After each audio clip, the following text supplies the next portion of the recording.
ગુજરાતમાં કોંગ્રેસ બન્યું વધુ આક્રમક। કોંગ્રેસ ગુજરાતમાં કરશે દૂધ સત્યાગ્રહ નામનું આંદોલન। 28 જુલાઈથી આણંદથી કોંગ્રેસ શરૂ કરશે દૂધ સત્યાગ્રહ। દૂધ સત્યાગ્રહના આંદોલનમાં રાહુલ ગાંધી પણ જોડાશે। 28 મેના રોજ આણંદમાં કોંગ્રેસનું પશુપાલકોનું મહાસંમેલન મળશે।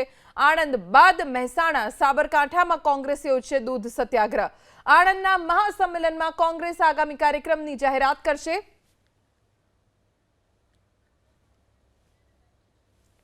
ગુજરાતની અંદર દૂધ સત્યાગ્રહના નામે લોકોના હક અને હિસ્સા માટે દૂધ ઉત્પાદકો માટે થઈ અને કોંગ્રેસ પાર્ટી એ જન આંદોલનને સમર્થન આપશે। દૂધ હિત રક્ષક મંચ જે છે એને સમર્થન આપશે અને આવનાર સમયમાં જ્યાં જ્યાં ભારતીય જનતા પાર્ટી મેન્ડેટ આપીને ચૂંટણીઓ લડાવશે તે મેન્ડેટની વિરુદ્ધમાં જન આક્રોશ થકી એને હરાવવાનું કામ પણ એ દૂધ ઉત્પાદકો દ્વારા કરશે, આંદોલન થશે। રાહુલજીએ ખાતરી આપી છે કે દૂધ ઉત્પાદકોના મુદ્દાઓને લોકસભામાં ઉઠાવશે।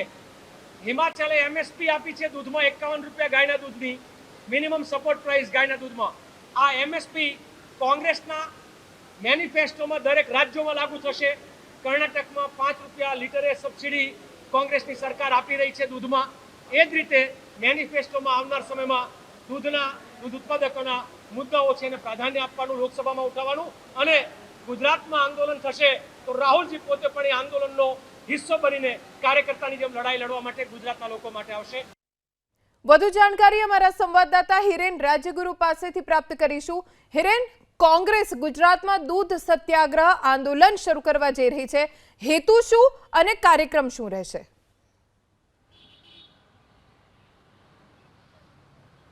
હેતુ સીધો અને સ્પષ્ટ છે, ગુજરાત વિધાનસભાની 2027ની ચૂંટણી જીતવાનો। આ માત્ર રાહુલ ગાંધીનો નહીં, કોંગ્રેસનો પણ આ હેતુ છે અને એ હેતુને બળ આપવા માટે થઈ અથવા તો એ હેતુ પાર પાડવા માટે થઈ અને હવે સહકારી ક્ષેત્ર અને એમાં પણ ખાસ દૂધ સંઘોની મદદ કોંગ્રેસ લેવા જઈ રહી છે। કારણ કે રાજ્યની અંદર છેલ્લા એકાદ મહિનાની વાત કરીએ તો અલગ અલગ 3 થી 4 જેટલી મોટી જે ડેરીઓ આવેલી છે એ મોટી ડેરીની અંદર વિવાદ થયા છે। આ વિવાદની અંદર સૌ પહેલાં આમ આદમી પાર્ટીના સંયોજક અરવિંદ કેજરીવાલ કૂદ્યા હતા અને હવે આજે રાહુલ ગાંધી પણ કૂદ્યા છે। ન માત્ર કૂદ્યા પરંતુ રાહુલ ગાંધીએ આજે દૂધ ઉત્પાદકના આગેવાનો સાથે બેઠક કરી હતી। લગભગ 170 જેટલા આગેવાનો ગુજરાતના અલગ અલગ જિલ્લામાંથી આવ્યા હતા, તેની સાથે આ મુલાકાત કરી હતી અને મુલાકાતની અંદર દૂધ સત્યાગ્રહ નામથી આંદોલન ગુજરાતની અંદર શરૂ કરવું તેવું નક્કી થયું છે અને તેની શરૂઆત 28મી તારીખે એટલે કે કાલે નહીં અને પરમ દિવસે આણંદથી શરૂઆત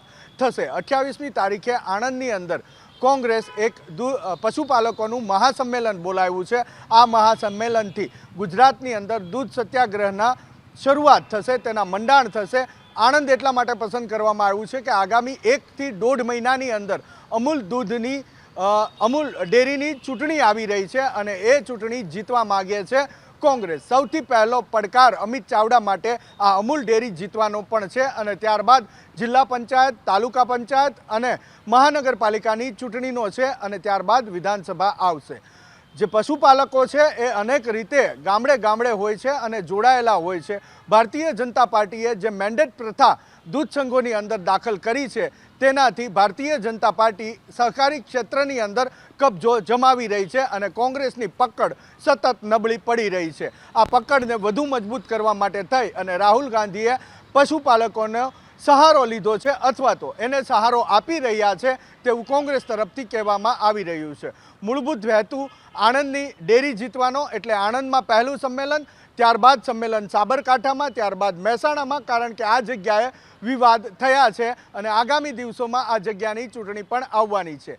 જે જિલ્લાની અંદર દૂધ ઉત્પાદન વધારે થઈ રહ્યું છે તેના ઉપર કોંગ્રેસ ફોકસ કરી રહી છે અને આ તમામ સભાસદો કે જે સંઘની અંદર કાર્યરત હોય છે એ સભાસદોના માધ્યમથી દૂધ ઉત્પાદકો સુધી પહોંચવા માગે છે। એજન્ડા એકમાત્ર એ છે વિધાનસભા 2027ની ગુજરાતની ચૂંટણી જીતવી, ત્યાંથી માર્ગ પ્રશસ્ત કરી લોકસભા 2019ની ચૂંટણી જીતવી। પરંતુ રાહુલ ગાંધી કહી ચૂક્યા છે કે ગંગોત્રી ગુજરાતથી વહે છે સત્તા મેળવવાની અને એ ગંગોત્રીની અંદર ક્યાંક આ ડેરીઓ, ક્યાંક પશુપાલકો અને ક્યાંક સહકારી ક્ષેત્ર પણ રાહુલ ગાંધી તેનો સહારો લેવા જઈ રહ્યા છે. રાહુલ ગાંધી આ આંદોલનમાં ચોક્કસ આવશે, પરંતુ કઈ જગ્યાએ ક્યારે આવશે એ હજી નક્કી નથી. સૌથી મોટા સમાચાર એબીપી અસ્મિતા પાસે 28મી તારીખે દૂધ સત્યાગ્રહનું પહેલું સંમેલન, પહેલું આંદોલન આણંદની અંદર અને ત્યારબાદ મહેસાણા, સાબરકાંઠા, બનાસકાંઠા આ તમામ એ જિલ્લા કે જ્યાં દૂધ ઉત્પાદકોની સંખ્યા વધારે છે,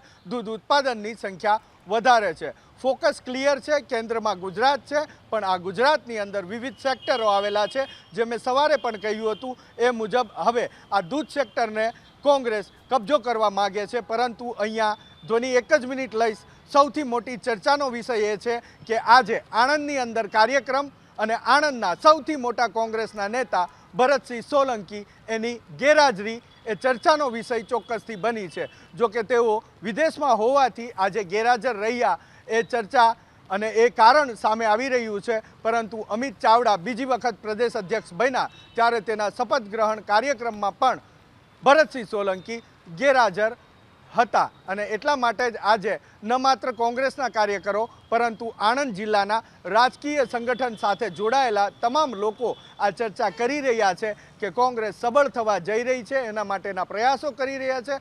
શરૂઆત મધ્ય ગુજરાતથી આણંદથી થાય છે, જ્યારે આણંદ ભરતસિંહ સોલંકીનો ગૃહ જિલ્લો છે. અહીંથી જ જીતી અને કેન્દ્રમાં 2 વખત મંત્રી પણ રહ્યા હતા એ ભરતસિંહ સોલંકી સતત આવા મહત્વના કાર્યક્રમમાં ગેરહાજર કેમ?